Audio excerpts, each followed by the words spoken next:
बच्चों, आज हम कक्षा 12 व्यवसाय अध्ययन के अध्याय 9 व्यावसायिक वित्त के अंतर्गत वित्तीय निर्णय पर चर्चा करेंगे। आइए प्रारंभ करते हैं। वित्तीय निर्णय वित्तीय संदर्भ में इसका तात्पर्य सर्वोत्तम वित्तीय विकल्प अथवा सर्वोत्तम विनियोग विकल्प है। देखिए, वित्तीय निर्णय से क्या अभिप्राय है कि जितने भी विकल्प हमारे पास उपलब्ध हैं उन विकल्पों में से हम सर्वोत्तम वित्तीय विकल्प का चयन करें, जो भी सर्वश्रेष्ठ है। देखिए, एक व्यवसायी के पास कई सारे वित्त के स्रोत होते हैं, जिनमें से उसे किसी एक अच्छे वित्त के स्रोत का चयन करना होता है। वह कई कसौटियों पर उन वित्तीय स्रोतों को परखता है और उसके बाद में उनमें से सर्वश्रेष्ठ वित्तीय स्रोत का चयन करता है, सर्वश्रेष्ठ वित्तीय विकल्प को चुनता है। साथ ही साथ इसे हम सर्वोत्तम विनियोग विकल्प भी कह सकते हैं। हमने जो धनराशि प्राप्त की है अलग अलग स्रोतों से, उनका निवेश हम कहाँ करें, किस परियोजना में हम उसका निवेश करें कि हमें अधिकतम लाभ प्राप्त हो, यह देखना भी वित्तीय निर्णय के अंतर्गत आता है। यह भी एक व्यवसायी बड़े सोच विचार करने के बाद में निर्णय लेता है कि उसे किस परियोजना के साथ आगे बढ़ना है, उसे अपना धन कहाँ पर निवेश करना है। तो यह होता है वित्तीय निर्णय। वित्तीय निर्णय लेने का अर्थ 3 विस्तृत निर्णयों से है। देखिए, वित्तीय निर्णय 3 बातों से संबंधित है। वित्तीय निर्णय, निवेश संबंधी निर्णय। देखिए, एक व्यवसायी निवेश संबंधी निर्णय लेता है कि उसके पास जो पूंजी का कोष है, जो धन स्रोत है, उसको वह कहाँ निवेशित करे कि लाभ अधिकतम अर्जित हो। जो भी पूंजी उसके पास है उससे अधिक लाभ उसे प्राप्त हो, उसकी जो आय है वह तेजी से बढ़े, आय तेजी से बढ़े। इसके लिए वह क्या करता है, अपने इस जो निवेश संबंधी निर्णय है इसके अंतर्गत वह, देखिए, वह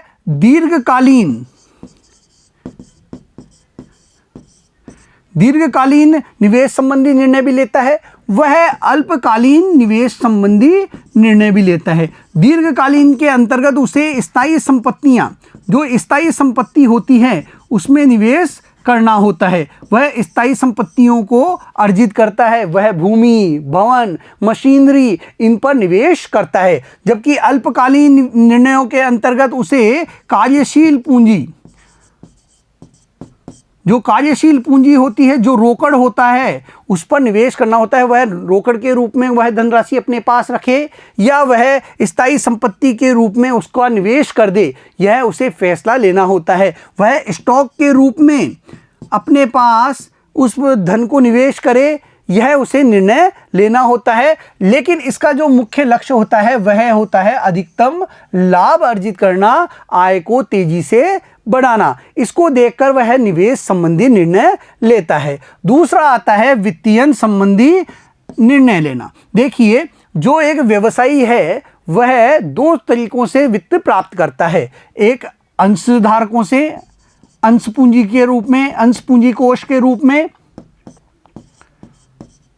दूसरा वह ऋणगत कोष के अंदर, ऋणगत कोष के माध्यम से धन एकत्र करता है। देखिए, अब वह इनका किस प्रकार से प्रयोग करे, किस अनुपात में इन स्रोतों से वह धन प्राप्त करे कि जो संगठन है उसे अधिक से अधिक लाभ हो, इसका भी उसे निर्णय लेना होता है। और यह निर्णय आता है वित्तीयन संबंधी निर्णयों में कि वह समता अंशों के माध्यम से धन प्राप्त करे, वह पूर्वाधिकार अंशों के माध्यम से धन प्राप्त करे, या वह ऋणगत कोषों के माध्यम से, यानी ऋणों के माध्यम से धन प्राप्त करे। यहां पर उसे जब लाभ होगा तब लाभांश देना होगा, और जब ऋणगत कोष है उस पर उसे क्या देना होगा, ब्याज देना होगा। तो यह उसे सोच विचार करके निर्णय लेना होता है कि किस अनुपात में, किस वित्तीय स्रोत से वह धन प्राप्त करे।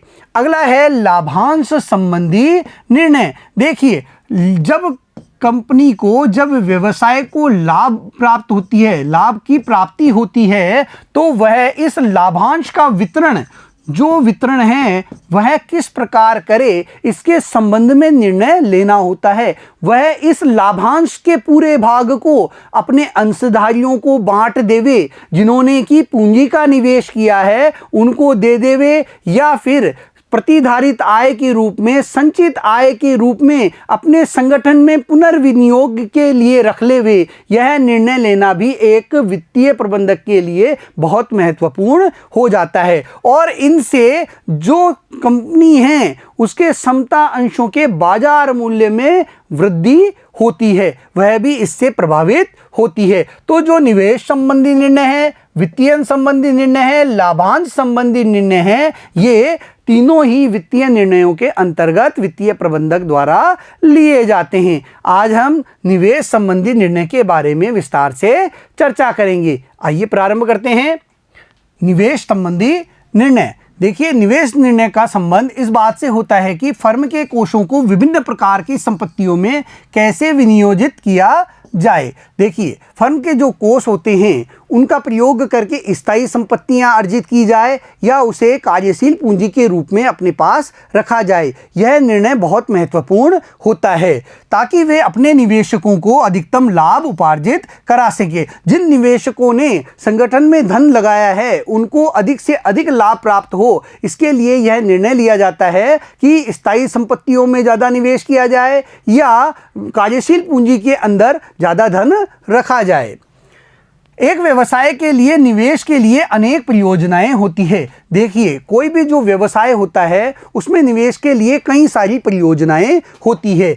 एक परियोजना 1 नंबर की, 2 नंबर की, 3 नंबर की, उसके पास 3 परियोजनाएं हैं और तीनों पर मान लीजिए उसके पास 10 लाख रुपए हैं तो वह इस पर भी लगा सकता है, इस परियोजना पर भी लगा सकता है, इस परियोजना पर भी वह 10 लाख रुपए लगा सकता है। उसके पास 10 लाख रुपए निवेश करने के लिए हैं और अवधि तीनों परियोजनाओं की 10 वर्ष की है।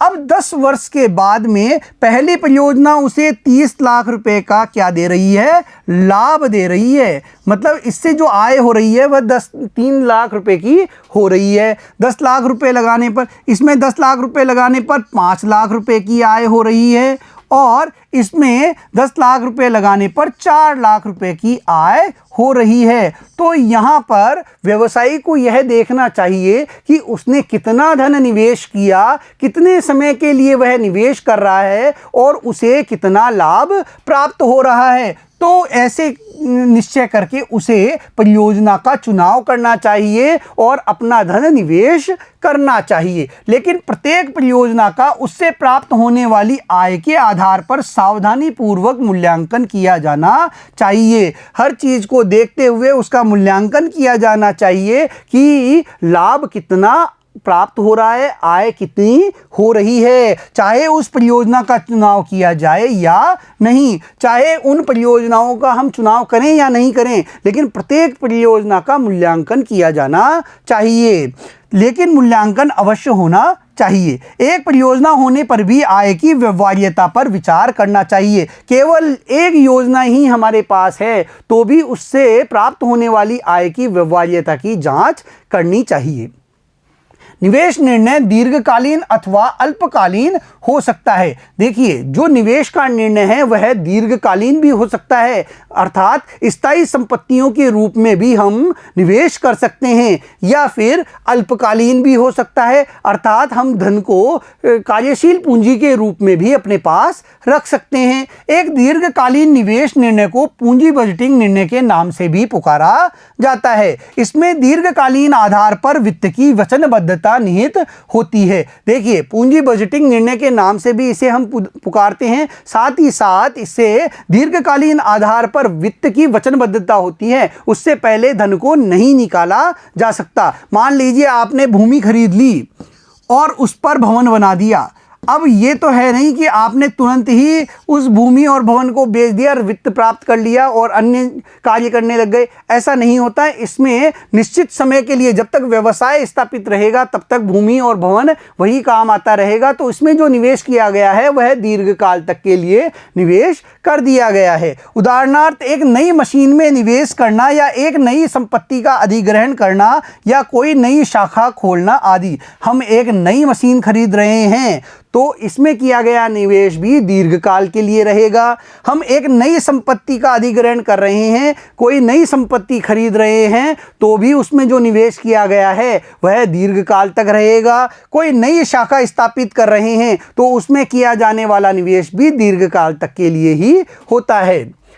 किसी भी व्यवसाय के लिए ऐसे निर्णय बड़े विकराल होते हैं क्योंकि ये दीर्घकाल में फर्म की लाभदायकता क्षमता को प्रभावित करते हैं। देखिए, जो ये निर्णय लिए जाते हैं दीर्घकाल तक के लिए संपत्ति में निवेश करना, दीर्घकाल के लिए निवेश करना, इससे फर्म की लाभदायक क्षमता प्रभावित होती है। फर्म कितने लाभ में जाएगा यह इस निर्णय से प्रभावित होता है। संपत्तियों का आकार, लाभदायकता तथा तुलनात्मकता सभी पूंजी बजटिंग निर्णयों से प्रभावित होते हैं। देखिए, दीर्घकाल के लिए जो हम निवेश करने का निर्णय लेते हैं उससे संपत्तियों का आकार प्रभावित होता है, संगठन की लाभदायकता स्थिति प्रभावित होती है, उसकी तुलनात्मकता प्रभावित होती है। ये सभी पूंजी बजटिंग निर्णयों से प्रभावित होते हैं। ये सभी निर्णय सामान्यतः निवेश की भारी मात्रा की राशि को सम्मिलित किए हुए होते हैं तथा इनको एक बड़ी भारी लागत के बिना परिवर्तित भी नहीं किया जा सकता। देखिए, जब भी स्थायी संपत्ति को बढ़ाया जाता है, स्थायी संपत्ति में निवेश किया जाता है अर्थात दीर्घकाल के लिए निवेश किया जाता है, तो एक बड़ी भारी लागत आती है, उसमें बहुत भारी निवेश करना होता है। संगठन को विस्तार करना है, वह नई इकाई खड़ी करना चाहता है, तो इस पर उसे क्या है, बहुत निवेश करना होगा, इसके लिए भारी निवेश करना होगा। साथ ही साथ इस राशि को परिवर्तित करने के लिए भी उसे भारी लागत चुकानी पड़ती है। ऐसे निर्णयों को लेते समय अत्यंत सावधानी की आवश्यकता होती है। ऐसे दीर्घकालीन जो निवेश के निर्णय हैं इनको लेते समय बहुत ही सावधानी रखने की जरूरत होती है। एक गलत पूंजी बजटिंग निर्णय सामान्य रूप से व्यवसाय की कार्य क्षमता को क्षति पहुंचाता है तथा भविष्य के वित्तीय निर्णयों पर भी ठेस पहुंचाता है। अगर एक गलत निर्णय ले लिया जाता है तो वह संगठन की कार्य क्षमता को प्रभावित करता है। हमने बहुत भारी निवेश कर दिया है और वह निवेश करने का निर्णय हमारा गलत हुआ है, तो इससे संगठन को बहुत भारी नुकसान उठाना पड़ सकता है, उसे इसकी काफी बड़ी कीमत चुकानी पड़ सकती है। अल्पकालीन निवेश निर्णय, चालू पूंजी निर्णय। अल्पकालीन निवेश निर्णय से तात्पर्य व्यवसाय में स्कंद, स्टॉक, देनदार तथा रोकड़ के स्तर का निर्णय लेने से है। व्यवसाय में कितना स्टॉक रहेगा, कितने स्कंद रखे जा सकते हैं, देनदार कितनी मात्रा में हमें पैसा चुकाएंगे, रोकड़ के स्तर, कितना रोकड़ हमारे पास रहेगा, अवेलेबल है, इसका निर्णय अल्पकालीन निवेश निर्णय से संबंधित होता है। इसका अर्थ व्यवसाय की दैनिक कार्यवाही का निर्णय लेने से है क्योंकि यह संपत्तियां दैनिक लेन देन से प्रभावित होती है। देखिए, जो अल्पकालीन निवेश निर्णय है यह दैनिक क्रियाकलापों से जुड़ा होता है। दैनिक कार्य जो चलते हैं वह कार्यशील पूंजी से चलते हैं और कार्यशील पूंजी के लिए जो निर्णय लिए जाते हैं वे अल्पकालीन निवेश निर्णयों के अंतर्गत आते हैं। देनदारों से कितनी पूंजी प्राप्त की जानी है, कितना उधार माल दिया जाना है, यह अल्पकालीन निवेश निर्णयों के अंतर्गत आता है। कितना स्टॉक एक व्यावसायिक फर्म को रखना चाहिए, कितना स्टॉक हमारे पास है, यह भी अल्पकालीन निवेश निर्णयों के अंतर्गत लिया जाने वाला निर्णय है। ये लेन देन व्यवसाय की देयता तथा लाभदायकता को प्रभावित करते हैं और इनसे भी व्यवसाय की देयताएं प्रभावित होती है, साथ ही साथ व्यवसाय की लाभदायकता भी प्रभावित होती है। कुशल रोकड़ प्रबंध, स्कंद, स्टॉक प्रबंध तथा प्रापणीय खातों का प्रबंध कार्यशील पूंजी प्रबंध के ठोस संगठन हैं। देखिए, कुशल रोकड़ प्रबंध है, स्टॉक प्रबंध है और प्रापणीय खाते का प्रबंध, यह बहुत महत्वपूर्ण होता है कार्यशील पूंजी प्रबंध के अंतर्गत। निवेश पूंजी बजटिंग निर्णयों को प्रभावित करने वाले कारक। निवेश निर्णय जो हैं उनको कौन कौन से कारक प्रभावित करते हैं, आइए देखते हैं। पहला है परियोजना का रोकड़ प्रवाह।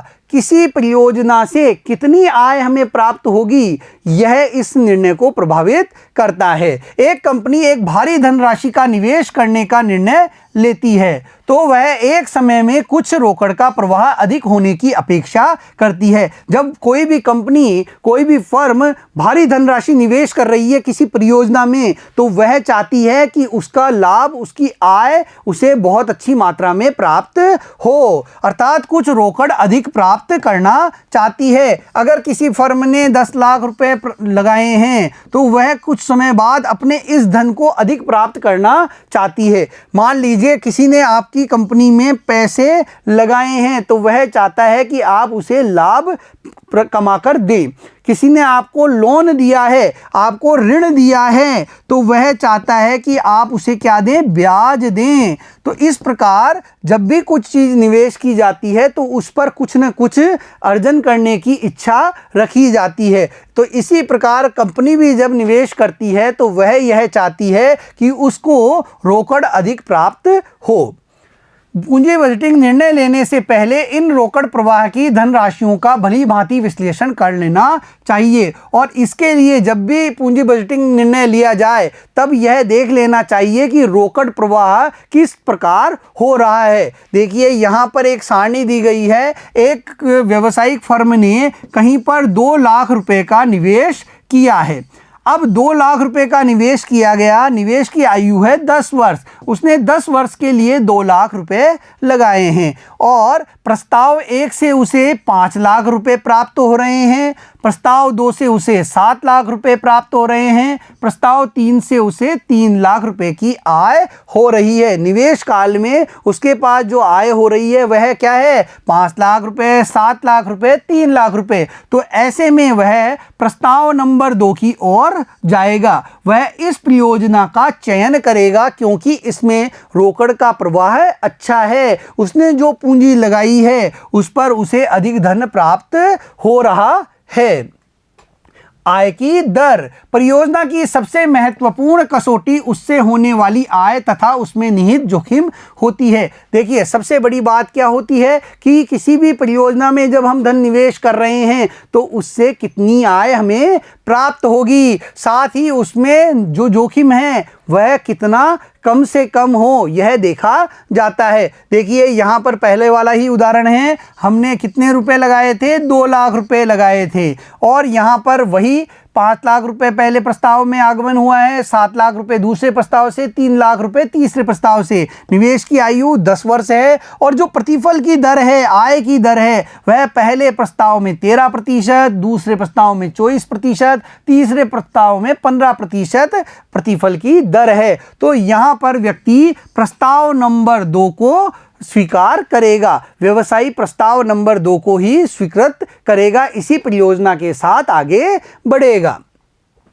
निवेश कसौटी अंतर्भावितता किसी विशेष परियोजना में निवेश का निर्णय करने के लिए अनेक गणनाओं जैसे निवेश की राशि, ब्याज की दर, जोखिम, रोकड़ प्रवाह तथा आय की दर आदि की गणना करनी पड़ती है। देखिए किसी परियोजना में हमें निवेश करना है, इसको देखने से पहले एक व्यवसायी यह देखता है कि वह कितनी राशि निवेश कर रहा है, कितनी पूंजी को उस योजना में लगा रहा है। जैसे एक योजना है उसमें वह 2 लाख रुपए निवेश कर सकता है, एक योजना है उसमें वह 3 लाख रुपए निवेश कर सकता है। तो वह यह देखता है कि किस परियोजना में निवेश करे और उससे कितना आय प्राप्त हो रही है। मान लीजिए 2 लाख निवेश करने पर वह 3 लाख रुपए का लाभ प्राप्त करता है और 3 लाख निवेश करने के बाद भी उसे जो आय प्राप्त हो रही है या जो लाभ प्राप्त हो रहा है वह मात्र 2.5 लाख का ही प्राप्त हो रहा है और जोखिम भी बहुत अधिक उसे उठानी पड़ रही है।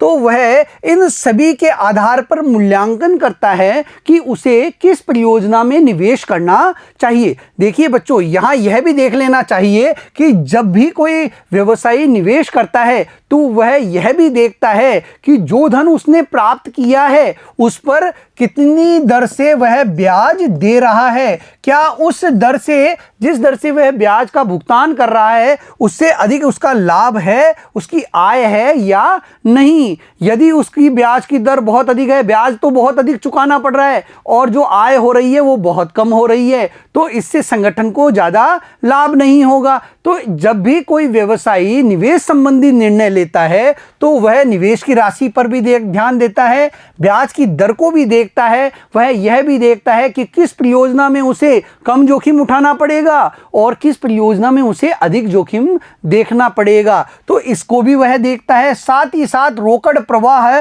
के बारे में भी वह जानकारी प्राप्त कर लेता है। पूरी तरह सोच विचार करके वह निर्णय लेता है। आय की दर के बारे में भी वह पूर्ण रूपेण आश्वस्त हो जाता है कि किस निवेश पर उसे कितनी आय प्राप्त हो सकती है। संभावित आय के बारे में वह गणना करता है। इस प्रकार जब वह पूरी गणना कर लेगा, हर कसौटी पर अपने निवेश के निर्णय को परख लेगा, तभी वह अपने निर्णय को लागू करेगा। निवेश प्रस्तावों का मूल्यांकन पूंजी बजटिंग तकनीकों के आधार पर किया जाता है और जो निवेश के प्रस्ताव हैं उनका मूल्यांकन पूंजी बजटिंग की तकनीकों के आधार पर व्यवसायी द्वारा किया जाता है। बच्चों, आज के वीडियो में हमने वित्तीय निर्णय के 3 भागों के बारे में जानकारी प्राप्त की, साथ ही साथ उनमें से निवेश संबंधी निर्णय को विस्तार से देखा। अगले वीडियो में हम इसके जो अन्य 2 भाग हैं उनके बारे में जानकारी प्राप्त करेंगे। धन्यवाद।